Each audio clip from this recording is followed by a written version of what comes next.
নমস্কার বন্ধুরা, সোনালীর কিচেনে সবাইকে স্বাগত। আমার আজকের রেসিপি বেগুন দিয়ে ইলিশের তেল ঝোল।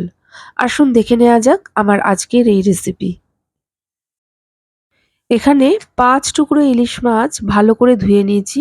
এবার এতে সামান্য লবণ, সামান্য হলুদ গুঁড়ো, ৩টে কাঁচা লঙ্কা বেটে নিয়েছি সেটা দিয়ে দিলাম। সাথে সামান্য একটু তেল আর সামান্য একটু কালো জিরে দিয়ে মাছগুলো ভালো করে মেখে নেব। এখানে একটা কথা বলে রাখি, ঝালের পরিমাণটা বা তেলের পরিমাণটা আপনারা আপনাদের পছন্দ হিসাবেই ব্যবহার করবেন।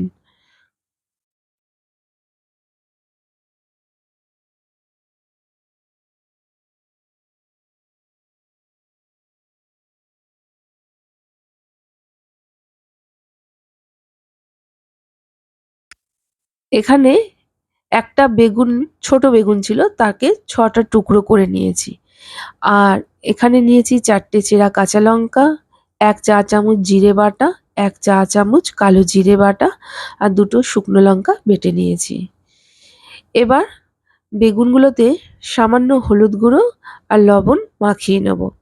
পুরনো বন্ধুরা তো আমার পাশে আছেন, যারা আমার নতুন বন্ধু তাদের কাছে অনুরোধ রইল, আমার রেসিপিগুলো যদি ভালো লেগে থাকে প্লিজ আমার চ্যানেলটিকে সাবস্ক্রাইব করবেন আর পাশে থাকা বেল আইকনটি অবশ্যই প্রেস করবেন। এতে আমি যাই রেসিপি আপলোড করি না কেন নোটিফিকেশন সবার প্রথম আপনার কাছে গিয়েই পৌঁছাবে। কড়াই গরম হলে কড়াইয়ে ২ টেবিল চামচ সর্ষের তেল দিয়ে দিলাম। তেলটা গরম হলে বেগুনগুলো ভেজে নেব। বেগুনগুলো কিন্তু খুব বেশিক্ষণ ভাজবো না, হালকা ঠিক এই স্টেজে আমরা বেগুনগুলোকে একটি পাত্রে তুলে নেব। খুব বেশি ভাজা হয়ে গেলে ঝোলে ছাড়লে বেগুনগুলি খুব সহজেই গলে যাবে। এবার ওই বেগুন ভাজার তেলেই আরও ২ টেবিল চামচ সর্ষের তেল দিয়ে দিলাম। তেলটা গরম হলে হাফ চা চামচ কালো জিরে ফোড়ন দিলাম। ফোড়ন থেকে একটা সুন্দর গন্ধ বেরালে সাদা জিরে, কালো জিরে, শুকনো লঙ্কার বাটার পেস্টটা দিয়ে দিলাম। সাথে বাটি ধোয়া জল, হাফ চামচ হলুদ গুঁড়ো, স্বাদ অনুযায়ী লবণ আর ৪টে কাঁচা লঙ্কা চিড়ে দিয়ে দিলাম। মশলাটা ভালো করে কষিয়ে নেব। মশলা থেকে যখন তেল ছেড়ে আসবে সেই সময় ম্যারিনেট করে রাখা ইলিশ মাছগুলো দিয়ে মশলার সাথে হালকা হাতে এপাশ ওপাশ ভালো করে মিশিয়ে নিয়ে কিছুটা পরিমাণ জল দিয়ে দেবো। জলের পরিমাণটা আপনারা যেমনি ঝোল রাখতে পছন্দ করবেন সেই হিসাবে ব্যবহার করবেন। আমি এখানে ১ গ্লাসের থেকে একটু কম জল দিলাম। যেই পাত্রটার মধ্যে মাছগুলো মশলা মাখিয়ে রেখেছিলাম সেই পাত্রের মধ্যে বেশ কিছুটা পরিমাণ মশলা লেগেছিল, সেটাও দিয়ে দিলাম।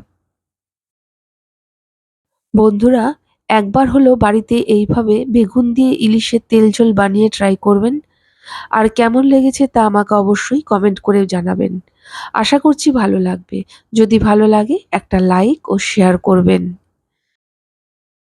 জলটা দেওয়ার পর হালকা হাতে একটু নেড়ে দিয়ে গ্যাসের ফ্লেমটিকে মিডিয়ামে রেখে ঢেকে দেবো ১০ মিনিটের জন্য।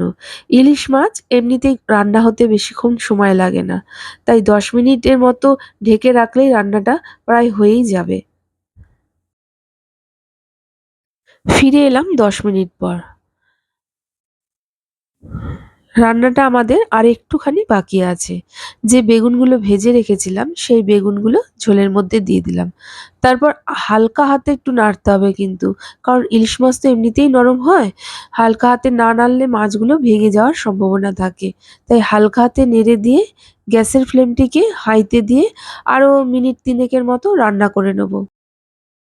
ফিরে এলাম ৩ মিনিট পর। দেখুন বেগুনগুলো ভালোভাবে নরম হয়ে গেছে আর ওপর থেকেও কি সুন্দর তেলটা ভেসে উঠেছে। এখন এটা সার্ভ করে দেখাচ্ছি। গরম ভাতের সাথে সামান্য একটু গন্ধরাজ লেবু দিয়ে বেগুন ইলিশের তেল ঝোল মেখে খেয়ে দেখবেন বন্ধুরা, অসম্ভব ভালো লাগে। যাই হোক, আজকের মতো এতটুকু। আবার হাজির হয়ে যাব নতুন কোনো রেসিপির সাথে। সবাই ভালো থাকুন, সুস্থ থাকুন। ধন্যবাদ।